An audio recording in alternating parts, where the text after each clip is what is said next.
ಶೌಚಾಲಯದ ಗೋಡೆ ಮೇಲೆ ಪಾಕ್ ಪರ ಬರಹ ಪತ್ತೆಯಾಗಿದ್ದು ಕಾರ್ಖಾನೆಯಲ್ಲಿ ಕೆಲಸ ಮಾಡುವ ಕಿಡಿಗೇಡಿಗಳಿಂದ ಈ ಕೃತ್ಯವನ್ನ ಎಸಗಲಾಗಿದೆ. ಬಿಡದಿಯ ಪ್ರತಿಷ್ಠಿತ ಕಾರ್ಖಾನೆ ಶೌಚಾಲಯದಲ್ಲಿ ಆಕ್ಷೇಪಾರ್ಹ ಬರಹ ಪತ್ತೆಯಾಗಿದ್ದು ಶೌಚಾಲಯದ ಗೋಡೆ ಮೇಲೆ ಪಾಕಿಸ್ತಾನ್ ಪರ ಬರಹ ಪತ್ತೆಯಾಗಿದೆ. ಕಾರ್ಖಾನೆಯಲ್ಲಿ ಕೆಲಸ ಮಾಡುವ ಕಿಡಿಗೇಡಿಗಳಿಂದ ಈ ಕೃತ್ಯವನ್ನ ಎಸಗಲಾಗಿದ್ದು ಕಿಡಿಗೇಡಿಗಳ ಕೃತ್ಯವನ್ನ ನೋಟಿಸ್ ಬೋರ್ಡ್ಗೆ ಹಾಕಿದೆ ಆಡಳಿತ ಮಂಡಳಿ. ಇಂತಹ ಬೆಳವಣಿಗೆ ಉದ್ಯೋಗಿಗಳ ಮನಸ್ಸಿನಲ್ಲಿ ಅಶಾಂತಿಯನ್ನ ಸೃಷ್ಟಿಸುತ್ತೆ.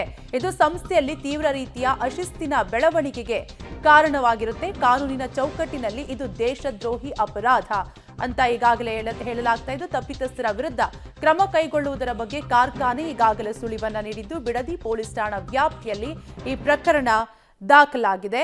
ಬಿಡದಿಯ ಪ್ರತಿಷ್ಠಿತ ಕಾರ್ಖಾನೆಯ ಶೌಚಾಲಯದಲ್ಲಿ ಆಕ್ಷೇಪಾರ್ಹ ಬರಹ ಕಾಣಿಸಿಕೊಂಡಿದ್ದು ಶೌಚಾಲಯದ ಗೋಡೆ ಮೇಲೆ ಪಾಕ್ ಪರ ಬರಹ ಪತ್ತೆಯಾಗಿದೆ. ನೀವು ಕೂಡ ಗಮನಿಸ್ತಾ ಇರಬಹುದು ದೃಶ್ಯಾವಳಿಗಳಲ್ಲಿ ಕೃತ್ಯದ ಫೋಟೋ ನೋಟಿಸ್ ಬೋರ್ಡ್ಗೆ ಈಗಾಗಲೇ ಆಡಳಿತ ಮಂಡಳಿ ಹಾಕಿದ್ದು ಕಾರ್ಖಾನೆಯಲ್ಲಿ ಕೆಲಸ ಮಾಡುವ ಕಿಡಿಗೇಡಿಗಳಿಂದ ಈ ಕೃತ್ಯವನ್ನ ಎಸಗಲಾಗಿದೆ ಅಂತ ಹೇಳಲಾಗ್ತಾ ಇದೆ.